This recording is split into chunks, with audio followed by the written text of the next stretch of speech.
are here. We are here. Technical difficulties. We're running late. This is A View from the Bridge, official podcast of the Belfast Giants for KingdomOfTheGiants.com. Today's Tuesday, the 4th of March, 2025. It's episode 501. My name is Patrick Smith, joined by the Belfast Giants statistician David McGimsey, and number 12, the man who scored goals for this club, Mr. Gareth Martin. We're live or on demand on YouTube, Facebook, and X, and you can get us through all the really good podcast providers. If you're watching live or on demand, watching live, you can get on any platform. You can send us a message and we'll get involved and we'll maybe see your message on screen. Well, the results didn't go the way of the Belfast Giants this weekend. We did reach the Challenge Cup final. There's lots to discuss in the next while. We'll also have Mark Cooper and George Awada join us over the next hour or so to discuss the final weeks of the season. Before you crack on, big thanks to everybody who engaged last week's 500 show. It was a bit of like a 2 or nearly 3 hour epic, but we've had such really good feedback. And it was at the game on a Friday night in Manchester, so many people came up and said some really nice things.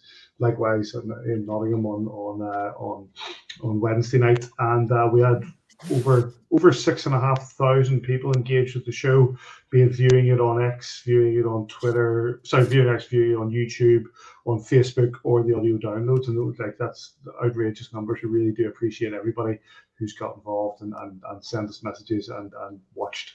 And it was a fun one to do. Davey, how are you doing, mate? Absolutely fine. Good. Marty? Yeah, good. Feeling a bit better. Well. Had the dreaded man flu last week, so over it. Feeling good again. Good man. Well, listen, we're going to get cracking. The first thing we're going to do is we're going to have the captain on. When the captain wants to come on first, the captain comes on first. Please welcome the captain of Belfast Giants, Mark Cooper. How are you doing, mate? How's it going, guys? Good. Let's get cracking. Congrats in person on 500 or 501. That's awesome.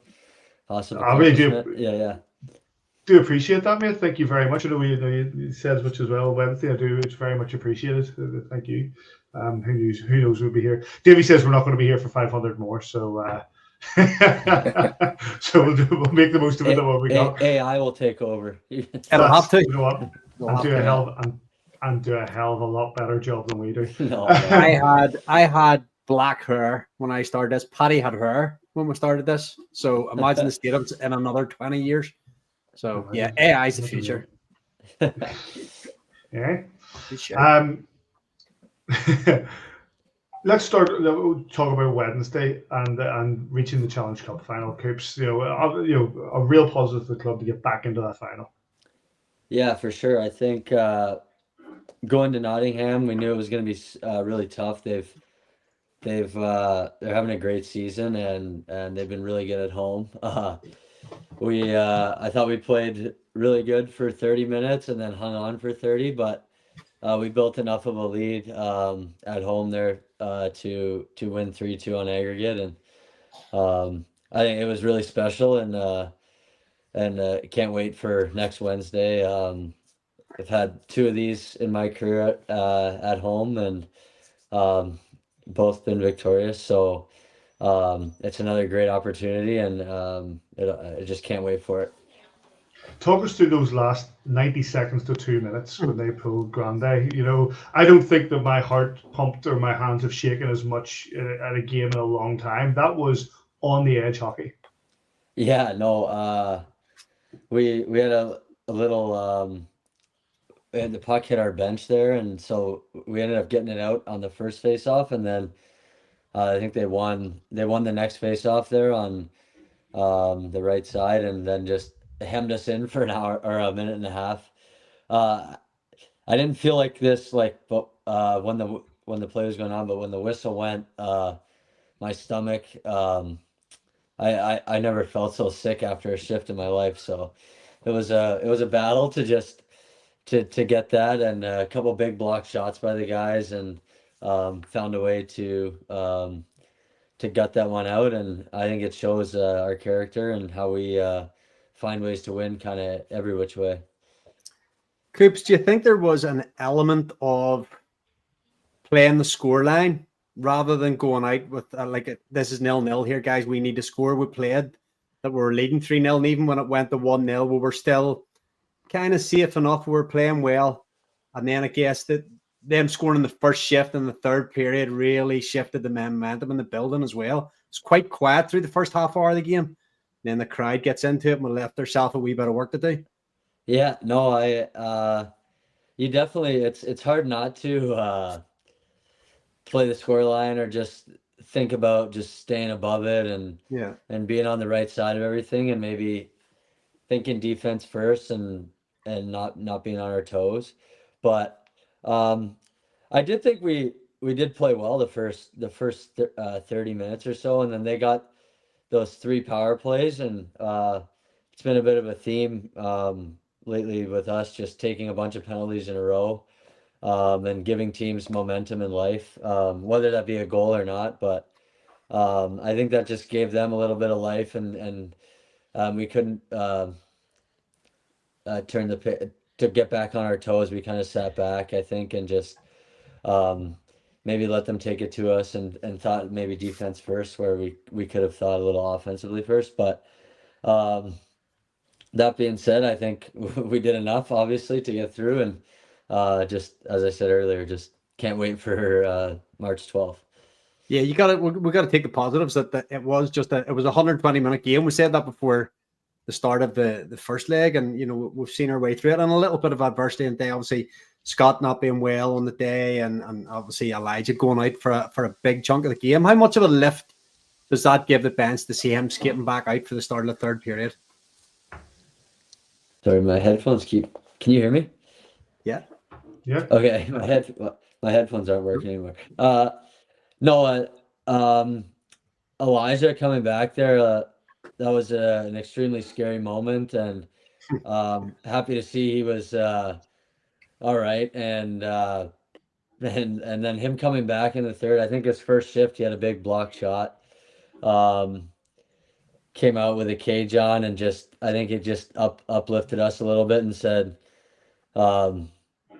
let's go, let's do it for him. Like he spent the whole half the first and second period getting stitches, and was no doubtedly wanting to be back on the ice for the third period. So that was a huge lift and a huge boost to our team.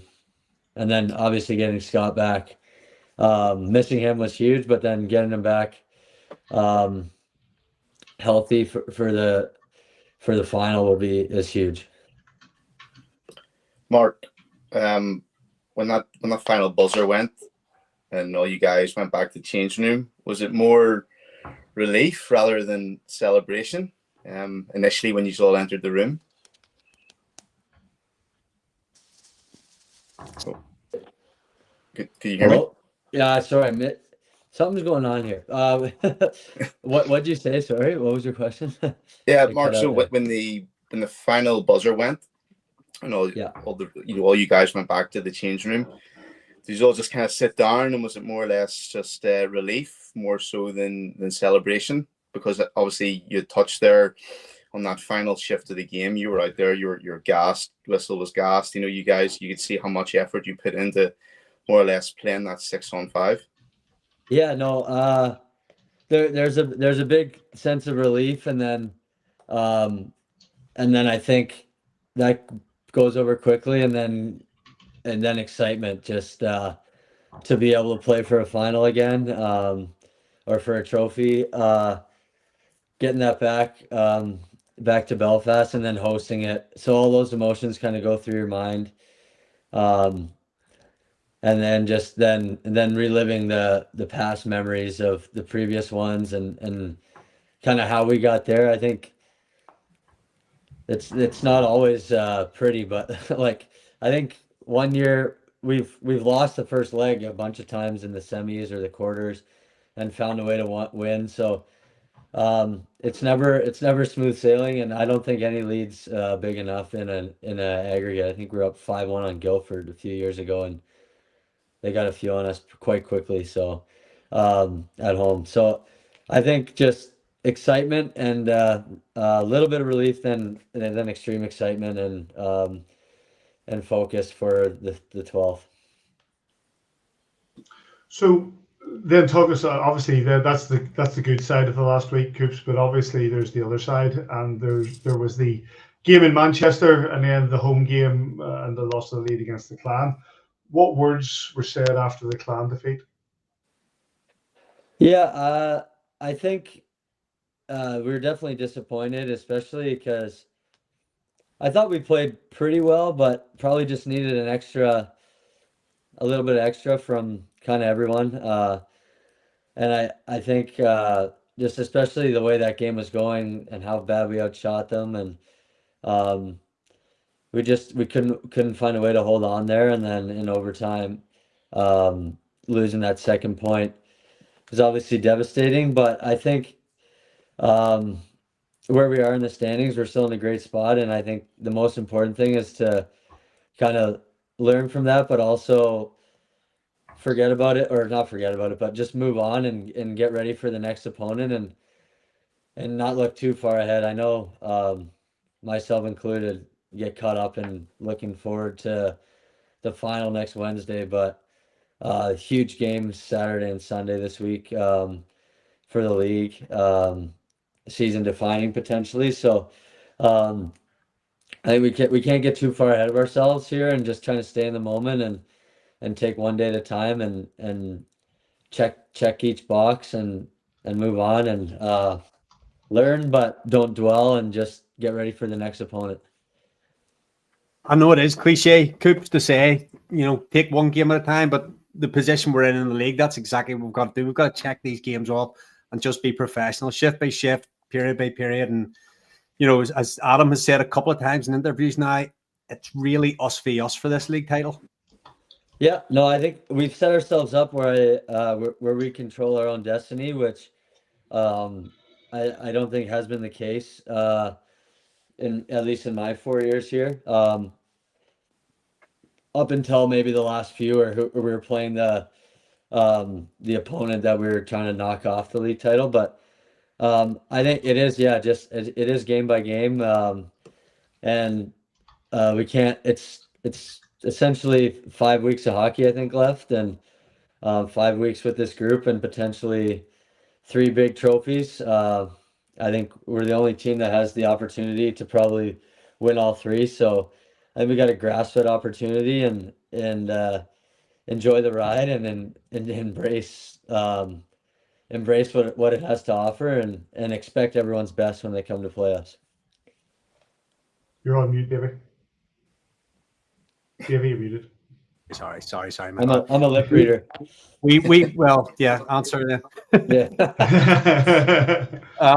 We wouldn't be human, but if we didn't have a little one eye, I don't mean that we'll be not concentrating on Saturday and Sunday, but one eye towards next Wednesday night. We're allowed to talk about it for sure. Yeah. It's exciting. As you've said, there's guys within our locker room haven't had the opportunity yet to go and play for a championship.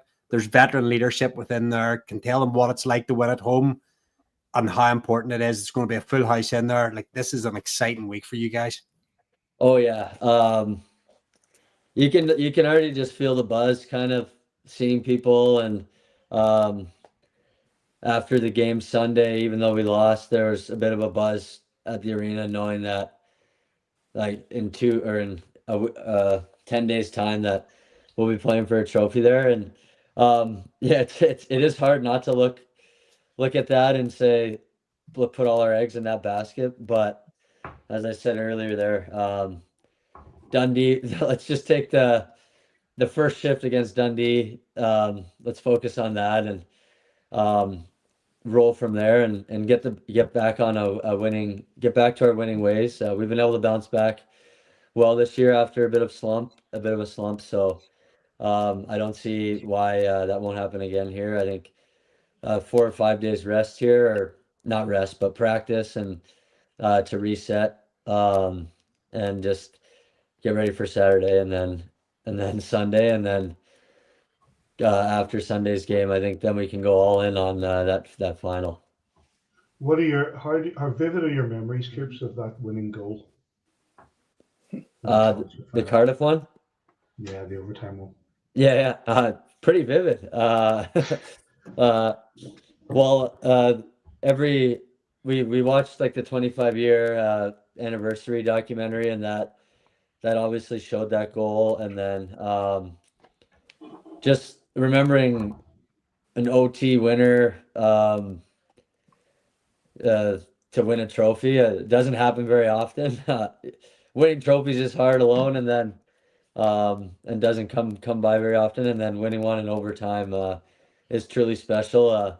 Just coming off the wall, taking it to the net, and then Ben was in the right spot and tapped it in, and then the celebrations began. So that was a extremely fun night, and one I'll never forget. Absolutely. Sorry, so sorry, I can I chip in? Just Mark, I was behind the net when you scored an OT, and I have to say I think that's the loudest I've ever heard the arena. Certainly one of my favorite nights in that arena. So yeah, since you've kind of touched on that, yeah, roll on next Wednesday night. I can't wait. Yeah. No, I agree that was extremely loud. I remember we went out for a few drinks afterwards, and then coming home and then watching all the angles and all the people on my phone at 2 or 3 a.m. It's a vivid memory of mine. And then the weird review that sort of delayed and stopped everything. Yeah. Well, wasn't there was one against Nottingham there, I think, too, the same at the end there. Or recently there was a review after the game ended this year, and I was talking to the guys on the ice. It was Glasgow. Oh, Glasgow, yeah. But just reminiscing about that. We didn't even know what they were reviewing for, but we got to celebrate twice. So already celebrating, right? Before we let you go, it is that time of the month that we bring for the player of the month for February. We'd like to get your take on it, as we tend to do with players that we have on. So let's share a few of the nominees. We asked everybody to give their nominations on the player of the month for February, and they came up with the following 4. Number 1, Jackson Whistle, the man who holds it currently. Number 3, Bohansen. Number 26, Mark Cooper. Nice. There's one missing there. Don't know why. The other one is number 64, David Goodwin. I don't know why that's not on the video. Goody is the 4th one. Shows you what sort of day it's been for me getting the videos ready. We'll come to you in a minute, Coops. I'll start with you, Paddy. You go first there, Paddy. Oh, I go first. I'm actually going to go for the man down here, is Mark Cooper. I think the leadership he's shown, the goals that he scored. There he is. There's Goody there. I don't know why I didn't go in the first one. I'm going for Coops, because not just that, but we're going to have George Awada on shortly. And I always say with George Awada in regards to the forechecking on the penalty kill. And I've watched Coops forecheck on the penalty kill hard in the last number of weeks. It's been really fun to watch. And that leadership, that edge, and the goals scored. Mark Cooper is my player of the month for February. Davey, because you asked me, you can go next. I like to give a spin through all the players there, like Whistle and Tom again, another really strong month from the pair of them.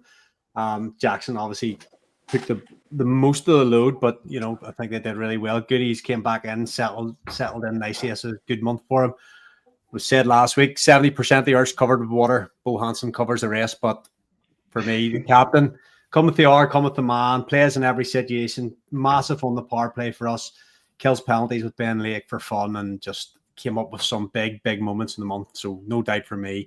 And even doing stuff like as fronting up as captain have to do sometimes. So for me, number 26, Captain Mark Cooper, get my vote. Thanks, guys. Marty, is yours. Yeah, I'm not jumping on the bandwagon here, Paddy. You asked me before I even knew Mark was coming on to the show, and I said that's Mark. True. I said Mark Cooper. Yeah, Mark, I think certainly looking back at that first leg against Nottingham, more or less it looked like you said, I'm going to take this game by the scruff. Who's jumping on the back with me? And you guys went on the business, obviously taking that 3-goal lead. So since then, I think you've kicked on, you've played solid, and just more or less cement everything what what Davy and Paddy have said. I agree 100% with them. So you got 3 votes for Mark Cooper. Who's Mark Cooper going to vote for? Well, I think Whistle stood on his head a lot, and I think multiple shutouts. I would take Whistle there. Just even though he has the trophy in his hands right now. I don't think we're where we are without Whist this month. But I think Bo and Goody also have been huge this month. Goody obviously coming in off a bunch of months off, and then Bo's just doing his thing, logging 20 plus minutes a game, defending hard and contributing offensively when he can. So I think those three guys and myself have had pretty good months, but I'd go with Whistle there. So the Jackson Whistle is your vote, and that's the four from the four of us. The vote will open on Wednesday. Let's get it together here, Patrick. The vote will open on Wednesday, and until Saturday. You cast your vote on who you believe will be February's player. Big thanks to Funacab for sponsoring the award, and a big thanks to Mark Cooper for coming and joining us. Mate, really do appreciate it. Thanks, guys. Thanks for having me.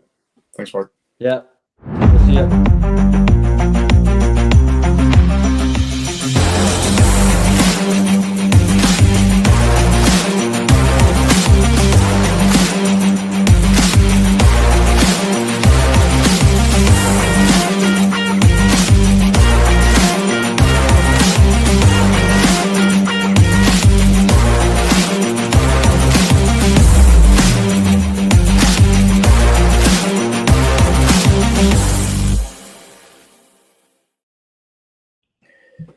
Thanks again to Coops for joining us in that. Right, we're battering ahead here, and I mentioned his name just a minute ago with regards to forechecking on the penalty kill. He is one of the assistant coaches for the Belfast Giants. Glad to welcome back George Awada. How are you doing, mate? I'm doing well. How are you guys doing? Doing really, really well, thanks. As you probably see, we had Coops on there. We were talking about reaching the final of the Challenge Cup, a real achievement for the club. Your thoughts on it? Yeah, it's great. Obviously, last year, for everyone, it was a really sour taste in our mouths, not even getting a chance to play in the semis, or what. It was so long ago, but it was like last year never happened. So it was a nice fresh year, and it was good the way we did it, against a good team like Nottingham, and it feels good. And coming up against Cardiff, it was going to be one of the big four teams in the finals, and that's kind of what you want. Obviously, the year we won, there was Fife upset Sheffield in their semifinal, so it was an interesting one. But yeah, it's exciting. But obviously, that's where we were a couple of years ago. So we have our eyes on a lot of prizes. So Saturday, like Coops was saying, Saturday is a huge tilt for us, and then we'll roll from there. We just need to get back on our scoring ways, and I think Wednesday will take care of itself, the emotions and all that, and adrenaline and everything. But like Coops had said, this weekend's pretty massive for us. George, pressure makes diamonds. This is the time of the season where pressure ramps up. Boys that have talked to Coops there, I don't know if you're listening or not, but there's a veteran leadership within that group. There's a group of guys that have never won before. There's early year professionals. There's a lovely mix in there to go and win something. Yeah, no, it was good. Obviously, it was one thing we addressed from last year. Obviously we lost some key elements or key components to our group that won everything a couple of years ago.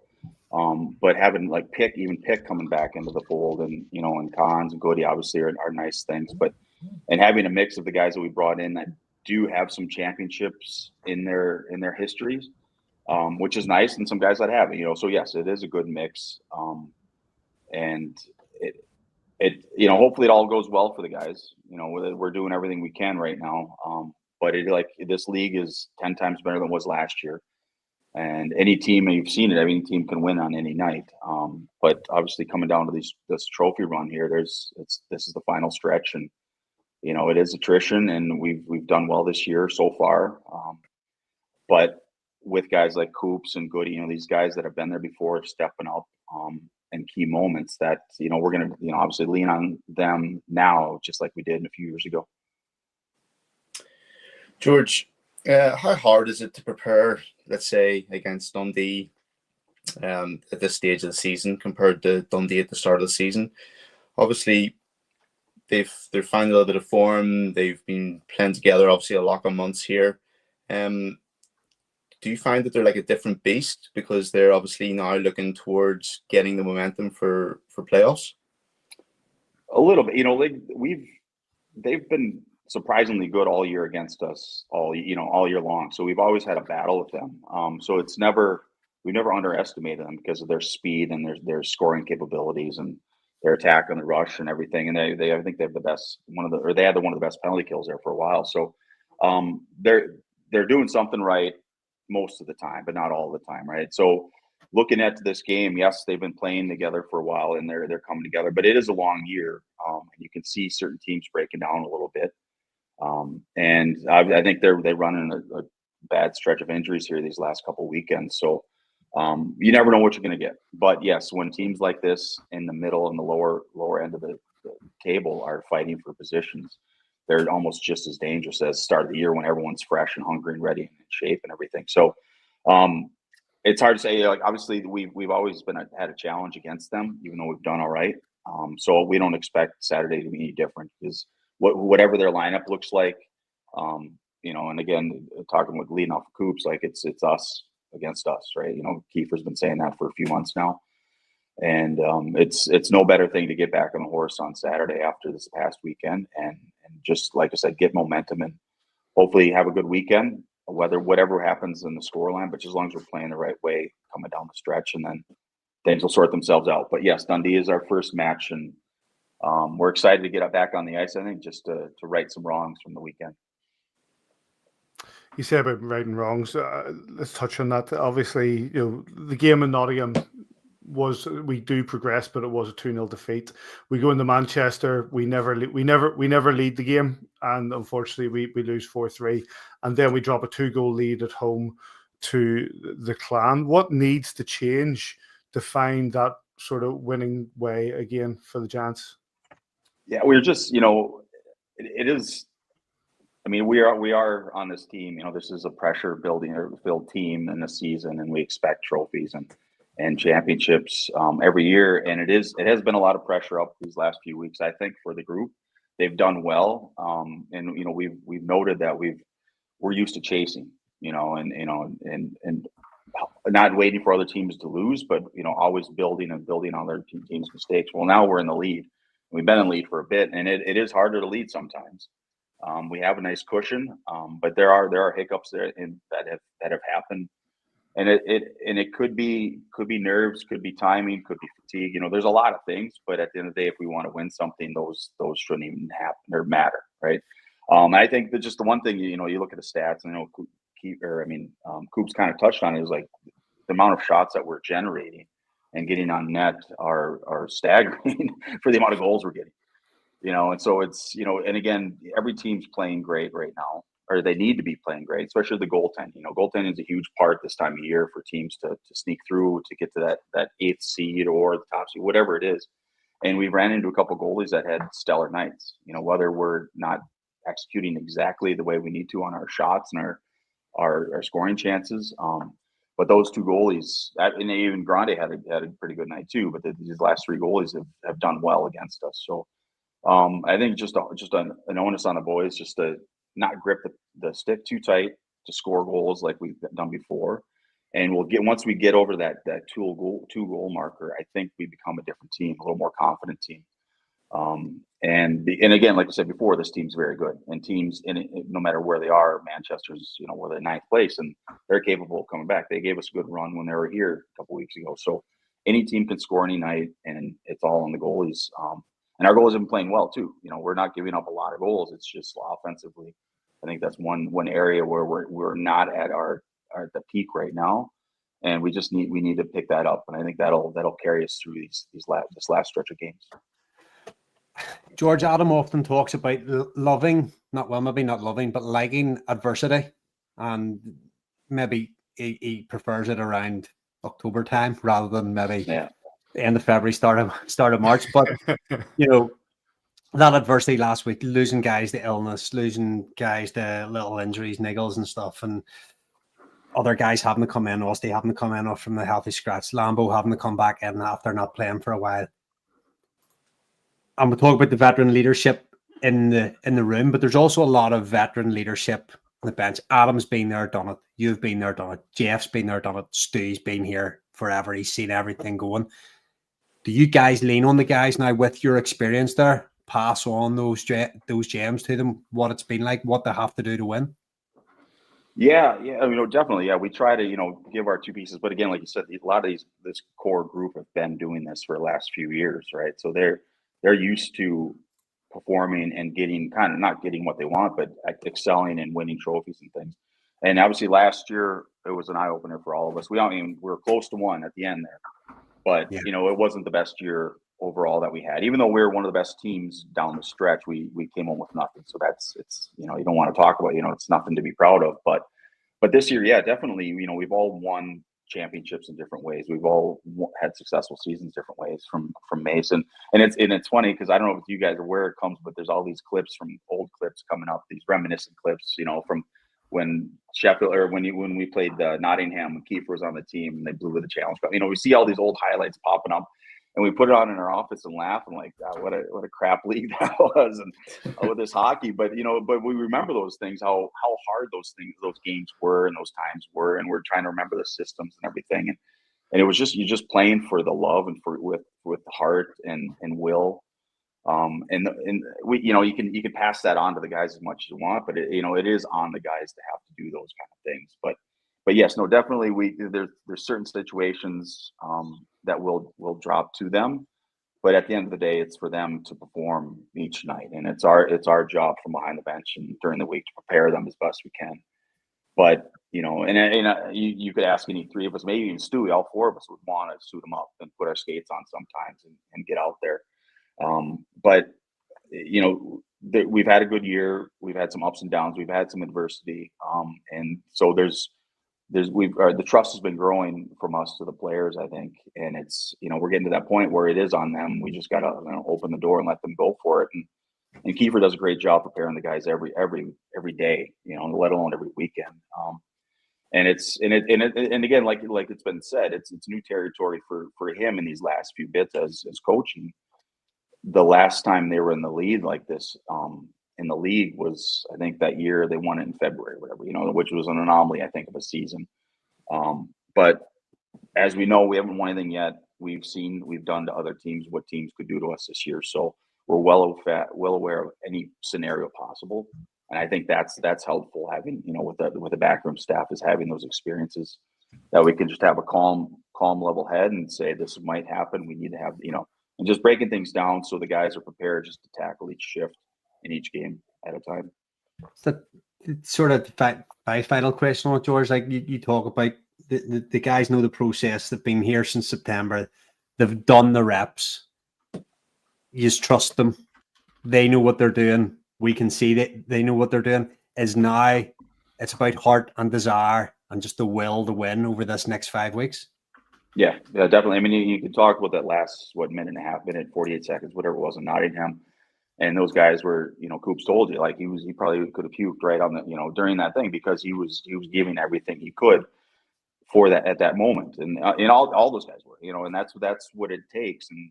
And that short period of that game is what the rest of the season is going to be like. And we need everyone to be doing that, not for 30 minutes and not for, 2 periods, whatever it is finishing a game off. And hopefully we're in a position to do that. And if not, have to claw back and steal 2 points if we have to, if it comes down to the stretch, and get in a late goal and an overtime thing. But we've won on a lot of different ways this year. And it is all about lessons and learning. And as long as the guys remember and retain and, perform when they need to at the certain moment, hopefully they're there, and again, we won't know until we're there, but like you said, like it is, we've been through a lot this year. And it is up to the team, and there's a lot of guys with a lot of heart, and the ones that weren't here, we know they want to win because they're winners, and that's why we brought them in. So if they can chip in, but yes, we're definitely going to lean on our leadership group who's been here, but I think we have a good core, good group in that room to get something done. We don't know what, but we just want to be in a position to fight for each trophy for sure. It's going to be a big couple of weeks, that's for sure. The cup and the run in, and then that feed into playoffs. George, we appreciate your time. One more thing, we put Coops on the spot with the 4 nominees for the Player of the Month: Jackson Whistle, Bo Hansen, Mark Cooper, and David Goodwin. Who would you choose of those 4 as February's Player of the Month? I don't even know what month it is now. We've been playing so many games in February. I was just looking back at the schedule. I was like, geez, I can't remember those games. There was a ton of games, emotional ones. Coops, he's having a great year, and I don't know if he's superseded himself or his expectations, but it's just great to see him as a player. After, he was injured last year and he couldn't finish the way he wanted to, but just what he's doing this year, night in, night out, weekend, he's leading from the front, which is great. And he's these moments on the ice and the PK, like you talked about, just getting big goals. And it's just great for him to have that, and he's one of these guys that is just doing and doing and doing, which is great. So yes, you can always say him, I think. His consistency in his game has been awesome. Goody's been great. He's been, he's calmed down the ship a little bit up front. I think everyone's seen that, and he's getting his points and and settling cons and pick down and getting things going with great. And then Bo's been awesome too. Obviously, all year he does cover a lot of acreage there, skating around all the time, and his game totals is just crazy. And he's always working out after. Like he's a professional. He's great, and he's adding so much to our game offensively, but more importantly defensively in the way we want to shut teams down. And then Jackson. So here I'm so all 4 is what you're saying? All 4 is great because they've all had great seasons, but this month especially, it's been a hard month, and we got that Challenge Cup was a big deal, and I think all 4 of them played a big part in it. So it's hard to say, but I'll go with Coops. I'll jump on everyone's bandwagon and didn't say Coops, but I like all 4 of them had a hand in, especially this last month. But they've been pretty consistent all season long. Even Goody, for the short term he's been here, he's been consistent too, which is good. And there's other guys too, right? You can only have 4, but of those 4, I think Coops has been great, but it's hard to pick.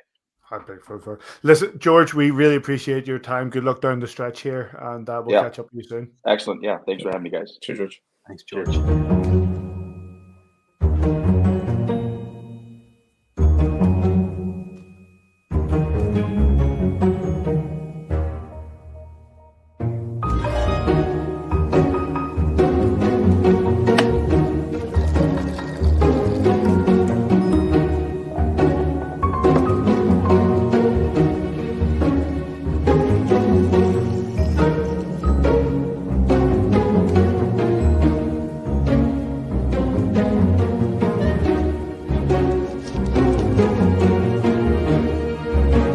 Save the date.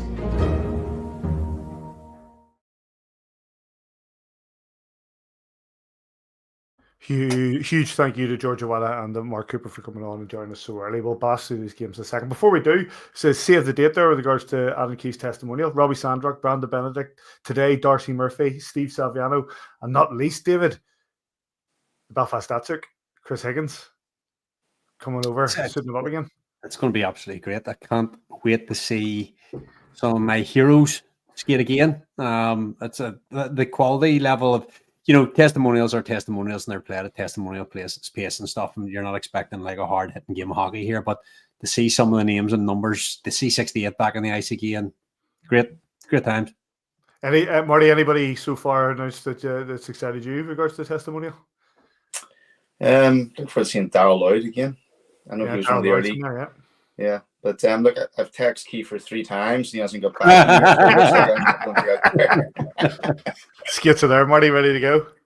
I'm skating every week for it, so I'm just waiting. Get that number 12 shirt out again. It'll be fine. Boys, let's get cracking to these 3 games. Let's whiz through them. 3 games to Belfast Giants in the last week. The 2-0 defeat, which was ultimately a 3-2 victory over 2 legs for the Belfast Giants with the Nottingham Panthers. A 4-3 defeat in regulation in Manchester, and a 3-2 home defeat in overtime to the Glasgow Clan. Let's start with the reaction from the coaches in Nottingham. Thank you. Appreciate it. Obviously, it was a battle out there. We knew it was going to be. Thought we had our looks, specifically in the first 2 periods there, to either be up more You guys probably needed one more on that power play to really get it going. But I thought our guys, we looked a little tired there. Probably hit our first little bit of adversity here this week in a long time here. We've been playing pretty relatively uninjured, and obviously we pick up a little bit of adversity there throughout that game. I thought our guys fatigued as a result of it, and as a result of Nottingham pushing. But I did love that third period there. There was a lot of fight there after they scored. They could have let one back in early, right after they scored that second one. I thought we had some good composure and got some ozone shifts and stalled them in the neutral zone a few times to kind of give us a breather. But obviously that last 5 minutes there was clutch. Yeah, no, I'm gutted for the guys. They left it out there, man. I tell you, they battled and competed. I thought, first period took us some time to get into the game, but second and third they were tremendous.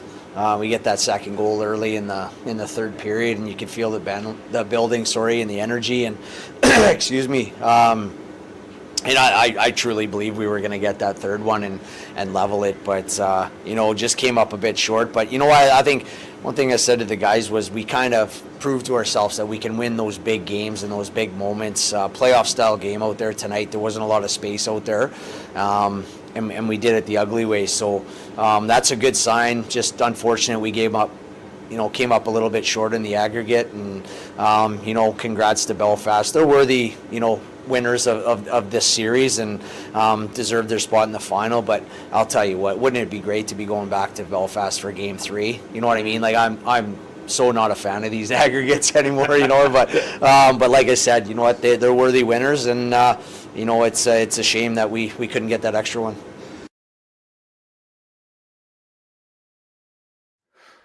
I think he kind of has a point in that Game 3 thing, but we'll come back to that. 2 goals for Nottingham Panthers from Gareth and Neiman was the 2-0 on the night, but a 3-2 win for the Belfast Giants on aggregate, and your goalkeeper that night was Jackson Whistle.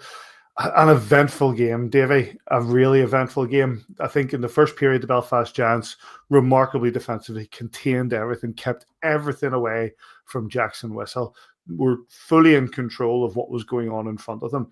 Not really, a couple of breakaway chances, not much, of a test on Jason Grande, but in control of the game.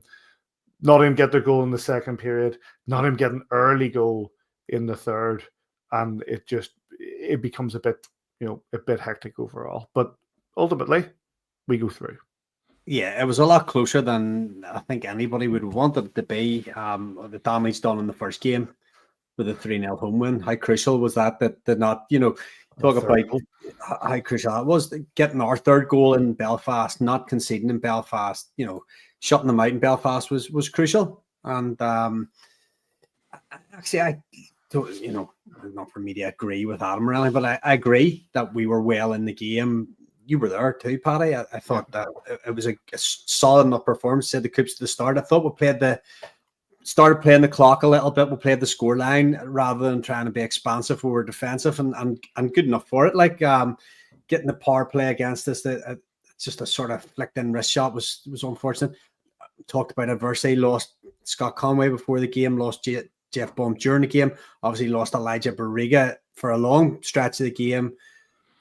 Different little things. Like 3 players broke skates during the game. People won't know about, so guys missing shifts, guys having to spot in for periods when you're down a D-man and you're down your premium forward, and you've obviously lost Elijah as well. It was horrific.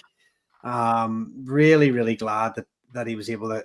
He didn't come out of it on scales, what do you mean? But really glad he was able to come out of it relatively, and I mean very, very serious injury, but relatively okay. And the boost that he gave coming back onto the bench in the third period was fantastic, but we did enough. And I seen Noel Gillespie tweeted yesterday, the day before, 5 out of the last 8 points and we're in a cup final. There's perspective here as well. Yes, we've lost 3 in the points, but we haven't got rinsed by anybody. We could have played better at times in Manchester, and at times in Manchester we played great, but we gave up. You can talk about it more. We gave up soft goals.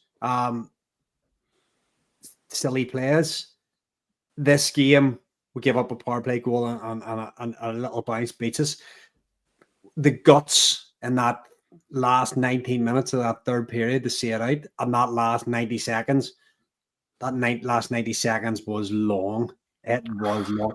I remember looking up at the clock from where I was standing, Paddy, and seeing like 3 minutes 45 seconds on the clock, and then looking up thinking, that's it, it's done. And it was like 2 minutes 52 seconds or something. You know, like 45 seconds seemed like 5 minutes. It was wild. But we got there, and that was all. That semi-final was just about getting to the big show, and we're there. We're at the dance now, you know. So the other things, Marty, as well. And Davey says it about guts and about what we had to deal with in that game, and you talk about the skates. You talk about the injury to Barriga and the guts he had to come back in the game with the cage and give that boost. You talk about the 3 consecutive power plays in the second, penalty kills in the second period, more or less.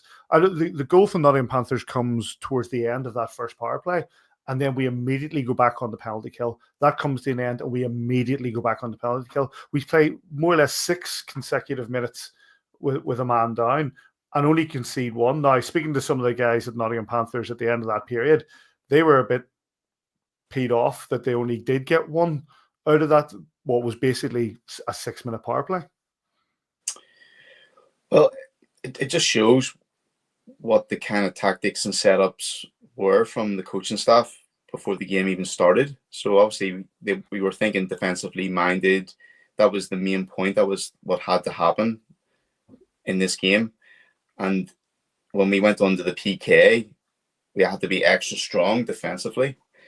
And the guys did so well. Look, I thought sometime, I don't like to be critical of refs, but I just thought, oh no, not again. It felt a little bit unfair. People are probably going to laugh at me for saying that, but I just felt, again and again. But just for only to concede 1, I thought they did a great job. Everyone contributed, and look, you're gassed. See, when you're out there and you're killing, you're absolutely gassed. And then going into the third period, as you guys had touched there, let's be honest, the Panthers more or less peppered us then towards the final minutes of the game. And as I already said, the Coops when he was on about how he more or less bent over in 2, Jackson whistle, they were just so relieved to get it done. But look, I don't see this game as a loss. I don't think when you go into two games in aggregate, you do have to look at it. And you both of you have already said it's a 120-minute game. So we went in, we got the 3 goals. Paddy, you had text through when I was on with Sis. You were like, we need 1 more goal. We need 1 more goal to make sure when we go into Nottingham here that, it's still not done, but it's a little more comfortable than the 2-goal lead. And I thought the guys did really well. We got plenty of shots on. Obviously, they weren't all grade A chances, but we certainly got plenty of shots on, kept the perimeters, and did what we had to do. And I think in the end, 3-2 was a fair result. David, one more thing. Obviously, in that third period, they get that early goal, and it's all hell for them to try to get that equalizer. But we can talk about the last 90 seconds. We can talk about like how the puck barely left the zone. But one of the moments for me in that third period, given how Nottingham were trying to get that fluent play, their confidence was high. They were trying to get it. And one of the things maybe a bit unique, Nottingham, was the power break in the third period. After the power break, it seemed to be that before that, Nottingham had their tails up. They had confidence. They were starting to put pucks on net. The power break comes, the Belfast Giants regroup, and we find that sort of confidence and control that we had in the first period of keeping the puck away from our zone, keeping the puck away from Jackson Whistle, breaking down any fluency they have to create anything. And we sort of regrouped after that power break. I think it just came at exactly the right time to allow us to regroup and push them back. Gotta be honest, mate, I was that busy, can't even remember it. Anyway, couldn't have told you there was one. It seems to be a thing. Not in these power breaks. I don't understand why specifically there. I don't think they have them anywhere else. We don't have them, do we? We don't call a power break in the middle of the game, do we? I don't remember. Anyway, that was my take. Anyway, that was my take. It felt that after that we sort of settled down a bit, and then we had the frantic last 90 seconds. But ultimately, we kept it out of the net, and the Belfast Giants progress to the Challenge Cup final on the 12th of March against the Cardiff Devils. Go on, Davy. I think we'll have to give an extra special, like spend a minute talking about Eli Barriga, taking that horrific skate to the face. Spoke to the doctor afterwards, and she said, like, she has never dealt with a patient getting 25 stitches in his face that just smiled the whole time, put them all at ease in what would have been an incredibly stressful situation for them all. When he came off asking for the doctor, he came right to where I was standing, going, get the doc. And I thought he had taken just a stick or something to the face because he had his hand up over it. But then obviously seen him during the period break, and it was really, really bad. You've seen he put the pictures on Instagram and stuff, but like it never crossed his mind for 1 minute to not come back to the game. It was like, I ain't getting stitched, Taff, get me a cage. You know, we've got a semi-final to win here.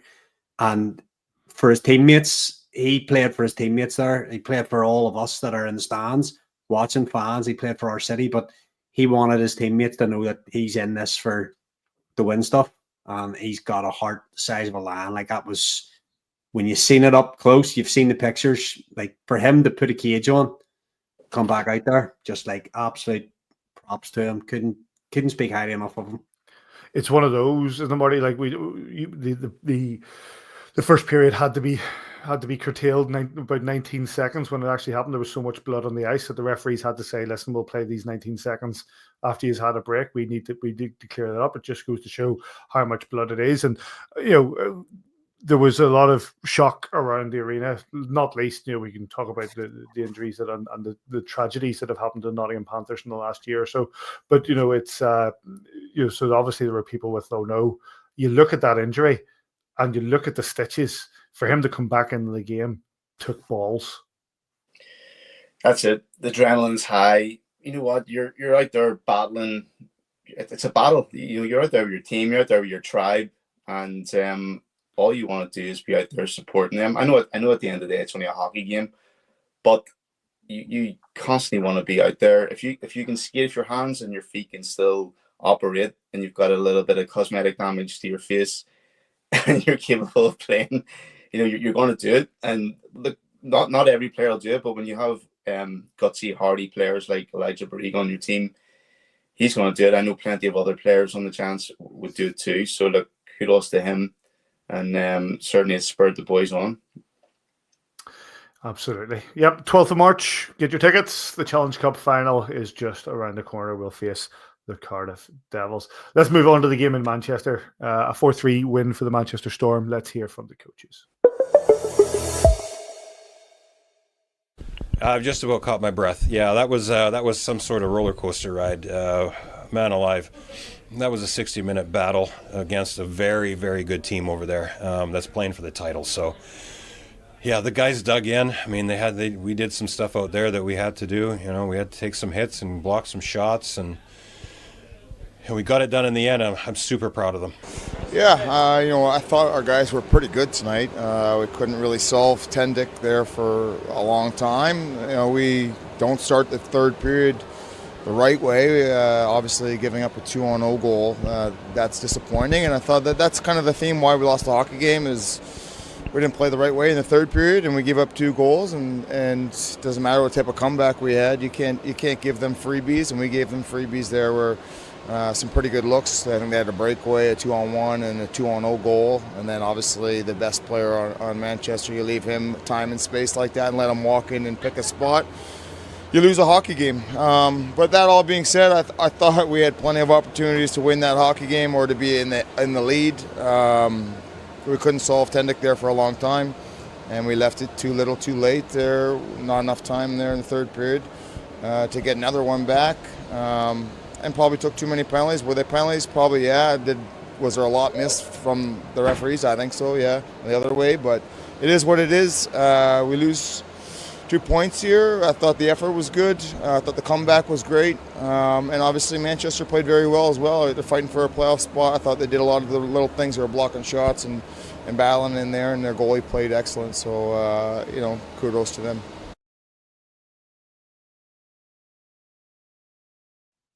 Belfast Giants goals came from Grant Mismash in the power play, David Goodwin and Gabe Bast. For the Manchester Storm, Cam Critchlow, their captain, with the first, Ryan Hughes in the power play, Tyler Hinman and Alex Doust. The goalie was Tom McCullum.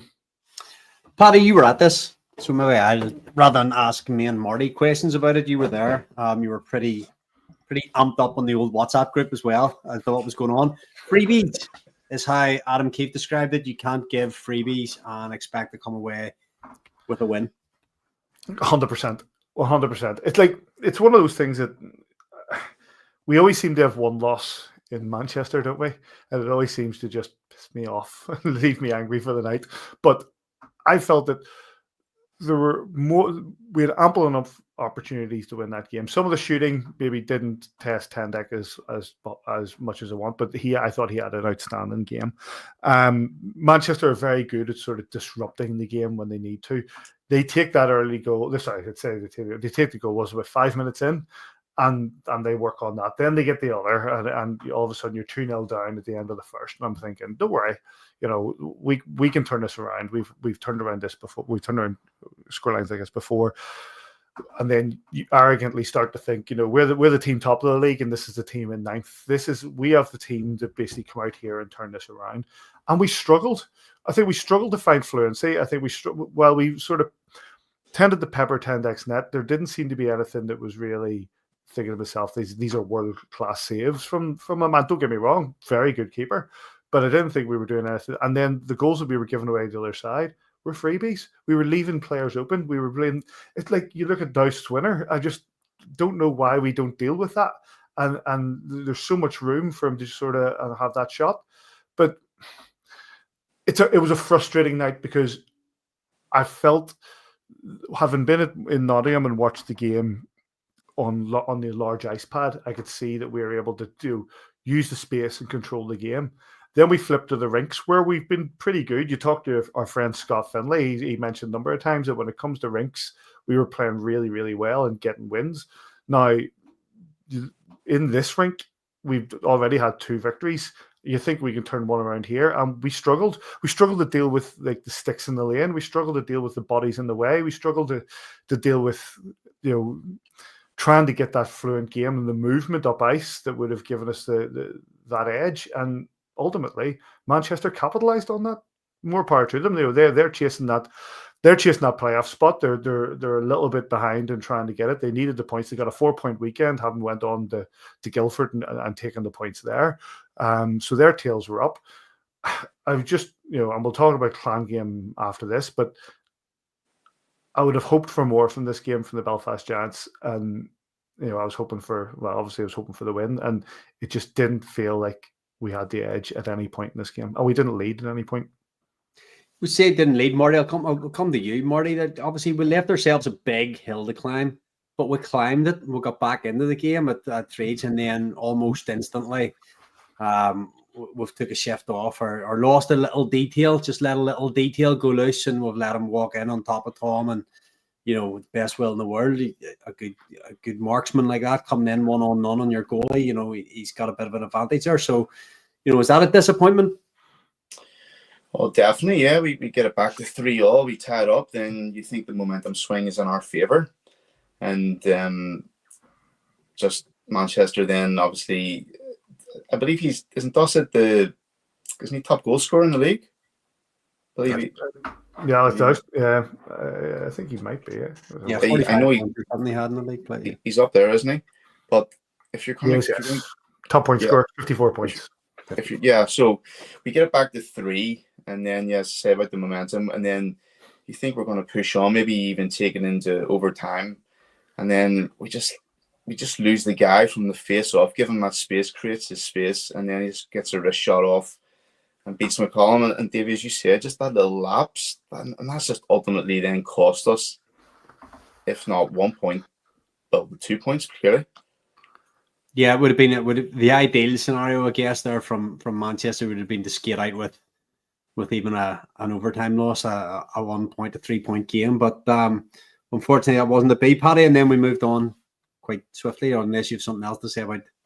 No, I just want to just give the Storm a bit of credit because, like I say, They've got their own podcast, mate.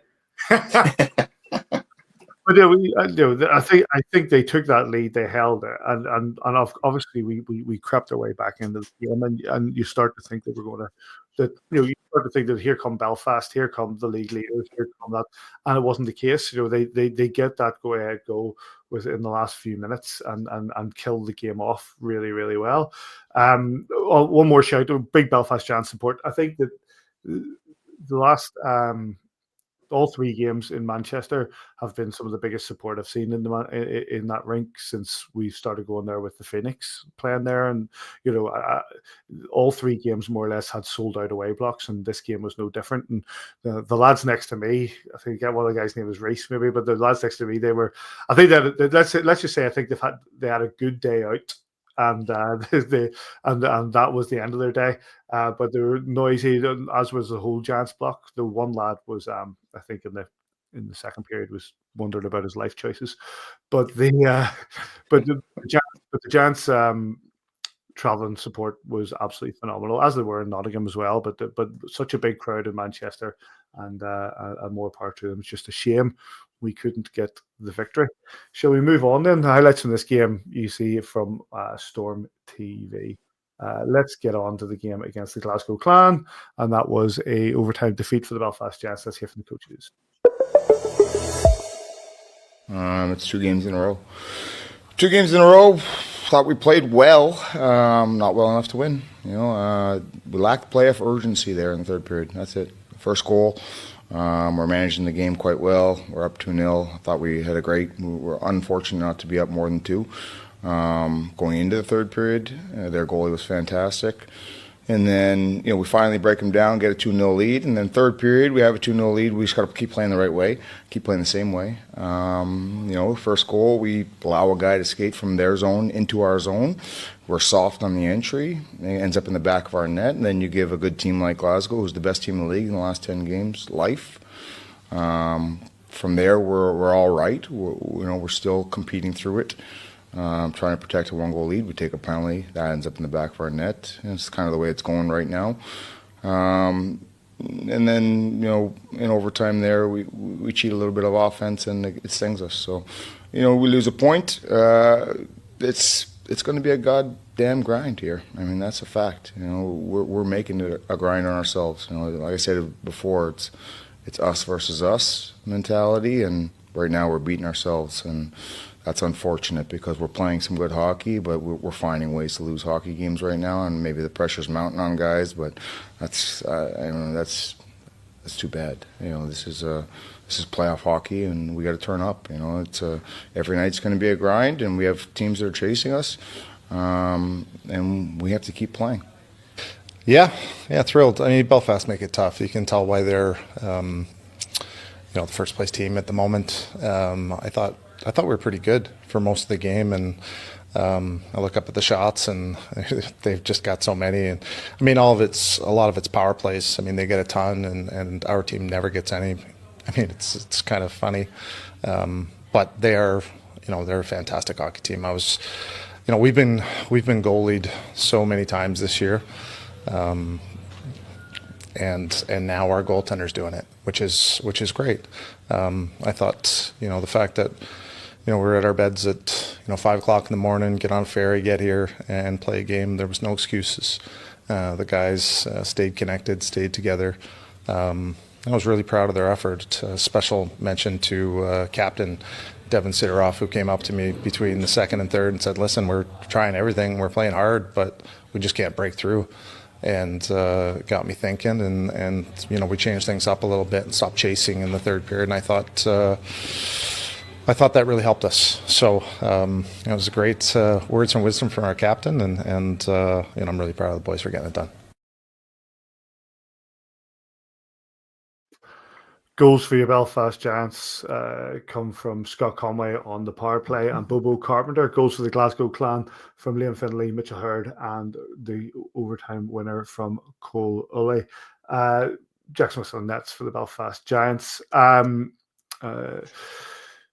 Marty, 51 shots on. Like you look at the we just talked about the game against Manchester. I think we had 54 shots on. That's 105 shots on goal in the space of 2 games, and both ended defeat. What's happening?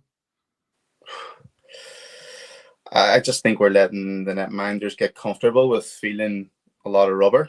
Certainly early on, I liked what we brought in the first opening minutes to this game. We straight away a lot of offensive zone possession, hemmed them in. Anytime they tried to break it out, they just weren't really getting any clean passes through the neutral zone.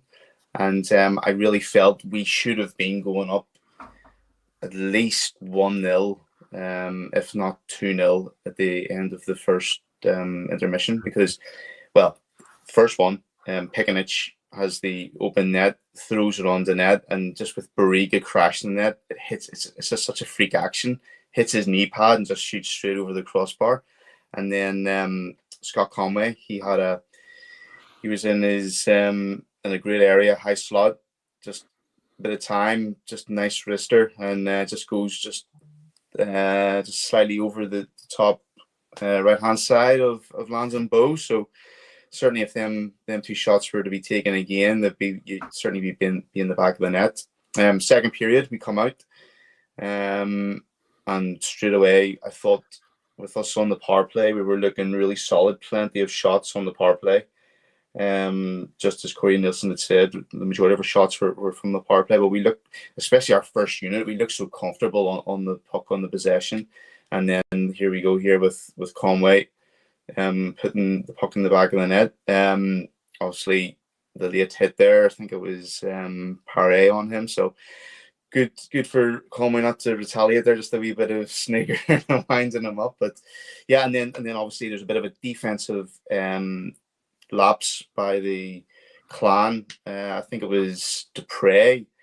I don't know what he was thinking. He was just trying to make a blind backhand pass out the centre man, and then Bobo Carpenter straight in there. As we well know, Bobo Carpenter and Grant Mismash, their one-time shots can be awesome, like rockets, back of the net. And from there, you got that sense that 2-0 up, we're going in here, second break, and not that we're cruising, but you just felt that the crowd, everyone was kind of relaxed. There was like the players were starting to play better, and then third period, the Clan get their power play. They come out, and I have to say it was a lovely work goal for Finley to get a goal for the Clan. Once they get that goal, then you could just feel, even though I was up in the commentary box, you could just feel the tension more or less just kicking in the arena. And then sorry, that wasn't the power play goal. I got that wrong. Sorry, there was a defensive lapse. I think they had more of a 3-on-1 situation. Finley gets the shot, gets the goal, and then they go on to get a power play, their first power play, their only power play of the game. And Mitchell Hurd, he was left all alone at the back post. He actually got 3 attempts, but trying to swipe on loose puck. Third attempt, he gets it, puts in the back of the net. And I feel like just, screaming, somebody get him, somebody get onto him. And from there, then the Clan just grew and grew into the game. And then into overtime, well, anything can happen in overtime. Giants went out straight away on the attack, put pressure on. I think the Clan really only had that one opportunity. And I felt really bad for Jackson Whistle because he got down well, covered well, and it wasn't even the cleanest of shots. So even if that puck wasn't, flat like a saucer, if that was kind of up the ways, that could have just got through the slightest little crack, in between his pads, in between his blogger, and you just seen it rolling out in the replay when they done the overhead, and I was like, oh my goodness, yeah, the luck just wasn't in for Jackson on Sunday afternoon. Davy, it was mentioned there as well. Theo and Keith mentioned it, that the Clan are the informed team in the league at the minute. They are riding high. They got just a lot of their results, and but ultimately we had a 2-goal lead at home. Is that a question, Paddy? Are you going for the old Corey Nielsen? We just had Corey Nielsen on, mate. You can't. Listen, Marty's said everything needed to be said there. I thought we'd give Bo too many handy glove shots to save and get himself nicely warmed up and get his eye well into the game. He was seeing the puck very well. Probably that first period, we had maybe 15 shots between the dots in the first period on him. Third period, a bit more perimeter, when we needed the goals. And then when it goes to 3-on-3 overtime, it's a game of breakaways. And unfortunately, we've gone in deep on into the red zone and they've turned it over and they've came away and got a shot on Jackson. And that can happen, if penalty shots might have been a fair way to finish this game. But, Marty talks about the tension in the building, and that's what we're going to face down the stretch here. We need to be starting games on time. We need to be maintaining leads. And whenever a goal goes against you, they talk about 2-0 being the most dangerous lead in hockey. And as it turned out, we couldn't turn the ship back around once Clan got that first goal. All of a sudden, momentum went out of the game. The fear came into the building, and that has to relay into players as well. That's probably the unfortunate one there that Marty's talking about. Too many hacks and whacks at that without somebody coming in and cleaning him out there. He shouldn't be getting another third whack at that, but unfortunately he did. Pucks in the back of net, and go back to what Noel said. 5 out of 8 points in a cup final. You can't get too low with defeats. And the boys will be back at work in the morning, and Adam will be making sure that these kind of things. Discipline is probably one that he'll be disappointed in. And not even discipline, because some of the penalties I'm not 100% convinced. I'd like to see them again, to see calls on them, but they were called, and we'll probably give away too many power play opportunities over the course of the last 3 games. Maybe not so much on Sunday there, but we did give one up with the extra man. So we'll want to be disciplined. We'll want to be taking opportunities. We want to be burned down. We talk about guys. Seen George talked about it there. Guys gripping sticks. I've seen it on Facebook or Twitter, whatever. Guys gripping sticks. Just have to go out and trust that they've done their reps this season. They're all in Belfast for a reason. They're all high skilled, good, strong hockey players here. They'll have to believe in themselves as much as the coaches believe in them, as much as we believe in them. They need to believe in themselves that they've got themselves in this really, really good position. Now it's about closing it out. It's about believing in yourself and playing with heart for the next 5 weeks and reaping the rewards of all those reps that you've done during the winter. And there's still a lot to be played for here. Absolutely. The highlights from this game, this overtime 3-2 defeat to the Glasgow Clan, are available from Belfast Giants TV. Any other business? Hold on. Not quite, David. We're nearly there. I just said that win for the Glasgow Clan moved them from 7th to 7th, which given the reaction of their fans on Twitter, was quite hilarious. The Belfast Giants have 2 games this weekend. They're at home to the Dundee Stars before going away to the Guildford Flames. Can we just have a quick chat, gents, about the title running and where we are currently? Obviously, Belfast Giants dropping points. One of the real standout results, and maybe we talk about the defeat in Manchester on Friday, on the defeat to Glasgow Sunday, but at home the Sheffield Steelers took a 6-0 defeat to the Coventry Blaze. Marty, we talked about we talked in previous podcasts about how there's going to be results like this. I didn't think it was going to be as extreme as this. Now, ultimately, the Sheffield Steelers went on and thumped the Dundee Stars 10-4 the next day up in Dundee. But we know that with the run-ins, there's going to be points dropped left, right, and centre. The Belfast Giants sit on 64, 4 points ahead of the Sheffield Steelers, having played 1 game fewer. The Nottingham Panthers sit with 59 points, having played 43 games as well. Cardiff probably out of it, but these points are going to be back and forward over the next number of weeks. Yeah, they're vital. That's why I kind of said to George when he was on, about playing Dundee this weekend. You would think because we're top of the league and they're in 8th place, that it's just formality to go out and do the business, but it's certainly not the case at all. Everyone is ramping up their game. Every game now is a test match, really, isn't it? You can more or less say it's a test match, and they're so unpredictable. Like you can't touch there about the Coventry Sheffield. We know that the Coventry Blaze, young team, very, very hungry. They've really got their act together. I know their coach there, he's just got a 2-year extension after that result. For Kevin Moore, yeah, which I think is very well deserved. Yeah, no, he's done so good. He's got them guys firing and believing. So it looks like a lot of the coaches are starting to find the belief within certain players and getting the full potential out of them. So teams at the top need to be worried when they're playing, teams that are lesser down the league, and you can't take anything for granted. Certainly not with these next 4 or 5 weeks that are coming up. Davy, is that where it is? Like we talked about the Storm game, we've talked about the Clan game, we talked about you coming against Dundee. A lot of these clubs are playing playoff hockey right now.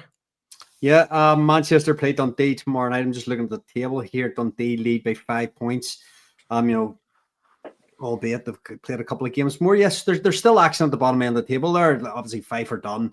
But Manchester, Dundee, Glasgow, even Guildford are all shooting for that 6, 7, 8 spot. So still these teams, we play 2 of those teams that are playing desperate hockey. They're playing a wee bit more maybe playoff hockey than we're having to play at the minute. But we need to be. I hate this part of the show, Paddy, talking about what ifs. We've just got to go out and do a number on Dundee, be professional, do that job, and then worry about Sunday on Sunday. One other piece of news that's just coming out is that Charlie Dodaro, the defenseman for the Guildford Flames, former defenseman for the Guildford Flames, Dodaro's been released with immediate effect. He had 7 goals and 25 assists in 46 league and cup starts. That's kind of a shock. I had him down as one of their better players, one of their best D-men, and so great. We play them on Sunday. Quite shocked at that departure, Davy. Gone somewhere else. It just says Flames have released defenseman Charlie Dodaro with immediate effect. He maybe find he's gone to the coast or something for a playoff run. I don't know what the circumstances at all of him leaving. That's also news to me. But yes, you'd have had him down in your top 4 days certainly. There, he's been pretty solid for them this season. So don't take that as a positive for us. We've got to go to Guildford. Difficult place to go. We've played well there this season. We match up well against the Guildford Flames, and all we can go. Obviously, all the ex-Belfast Giants there as well. Good team. And they'll take a lot of beating. Are your thoughts ahead of the weekend, Marty? Dundee, just think of Dundee first. Let's get the momentum back and the kind of belief back into playing at home again. Obviously, before that defeat to the Glasgow Clan, I think we had won 11 in a row at home. Yeah. I think that the last defeat the defeat before that was against the Sheffield Steelers at the start of January. So there was always that sense of, you can never say comfort, but there was always that sense of belief. We're a force to be reckoned with at home. Other teams weren't feared to come in, but they knew they were up against it. They were up against a team that was playing with confidence at home. So Giants need to get that back, certainly against the Dundee Stars. And then once that game's done and dusted, then the attentions then go towards Guildford Flames, and then we just need to get our form rolling again on the road. Yeah, I think that's definitely the case. I think the road form has been lacking these last number of weeks, and trying to get that back in gear, hopefully, as the final few weeks of the season come in. That's, as we said, the game is at home on Saturday against the Dundee Stars at 7 p.m. and then away to Guildford on Sunday at 6 p.m. If you're not getting to the game on Saturday, you can get it on Giants TV. Is that yourself, Marty, this week? Yeah, myself and Stephen Boucher. Yeah. You and Stephen Boucher do a great job. And then you'll be able to follow it on Flames TV, the away game, 6 p.m. on Sunday. Any other business, boys? Hallelujah. Yes, Paddy. See if I can share a screen here. If I hit share screen, see what happens here. Here we go. I'll mix it up. I don't know whether I've got the technology. You tell me whether you can see this or not. You do have the technology. You've got all the technology. Hold on there. You see this? That's not just me. Let's do that. There you go. Right. When a specially commissioned cowboy belt buckle. Cowboy night at the weekend, doesn't it? 20 hours left in this raffle. All the money is going to the Children's Hospice, am I right? I think it is, yeah. Children's Heartbeat Trust. Sorry, my bad. Charity partner, Children's Heartbeat Trust. So big thanks to Jeff Baum's dad, Jeff Baum. Jeff Baum's son, Jeff Baum's dad, Jeff Baum. Son, Jeff Baum's dad, Jeff Baum, yeah. For having this specially commissioned belt buckle. Beautiful bit of kit. One available, and you can get it by buying a ticket on raffle. £2 a pop, and you've got 20 hours, 33 minutes, 8, 7, 6 seconds. So there you go. Get that on our socials. One other piece of, and tell me whether you can see that now. I'm still sharing my screen. You're still sharing your screen, mate, but it's not changed. It's still on the raffle. Right. So see, maybe I have to go down here. Sorry, hit stop sharing, then go back to start sharing. I've got a different one to share with you. A little bit of sadder news, but we definitely at this podcast should say something about it. Tell me if you can see it. Absolutely. John Jones and the Glasgow Clan put out a tweet. Obviously, maybe better known to some people as a Cardiff Devils fan rather than a Glasgow Clan, but Glasgow Clan's first ever season ticket holder before he moved down to Wales and made a home for himself there. A great, I cannot say enough superlatives about how great a guy John Jones was. I'm very, very saddened to hear of his passing. I'm not talking to him. I was chatting to him via text. Within the last 2 weeks, he had obviously had his very serious illness, and he had reached out to chat. He was always asked about my kids, always asked about the family. Anytime I was in Cardiff, there was a hug and a friendly handshake. John was a great, great guy who will be very, very sadly missed. He will leave a huge hole, obviously, for his partner and all the people that sat beside him. He sat up behind the players' benches there in Cardiff. I don't know how often he's been there through illness recently, but great guy. Going to miss you, John.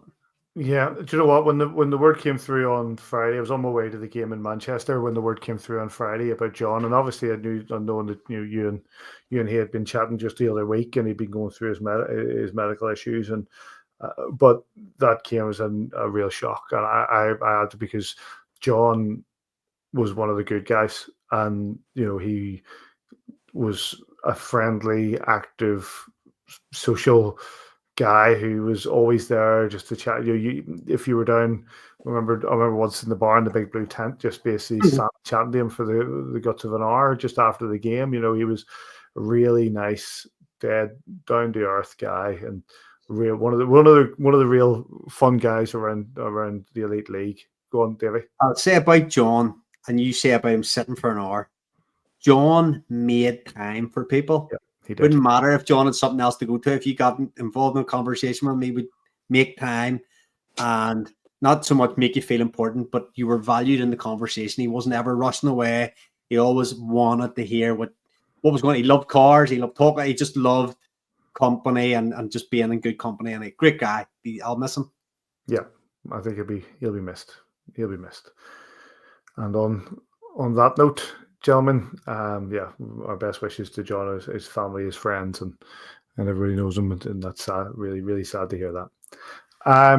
Right, let's start to wrap things up then, boys. Like I say, 2 games. Dundee Stars at home on Saturday 7 p.m. at the SSE Arena, or get it on Giants TV with Marty and Stephen. And then we are away to the Guildford Flames on Sunday 6 p.m. If you're not getting down to the Spectrum in Surrey, you can get it on Flames TV. Big thanks to Mark Cooper and to George Awada for joining us. Big thanks to you two lads, as always. You can get us at AVFTB on Twitter or X, or whatever you want to call it. You can get us Facebook, Instagram, all the good podcast providers and all that sort of stuff. Send us an email, podcast@kingdomofthegiants.com. Nobody ever does anymore, but I'll still put it out there. Good to see you, boys. Cheers. And and wherever you are this weekend, we hope you enjoy your hockey. We'll catch you here next time on A View from the Bridge.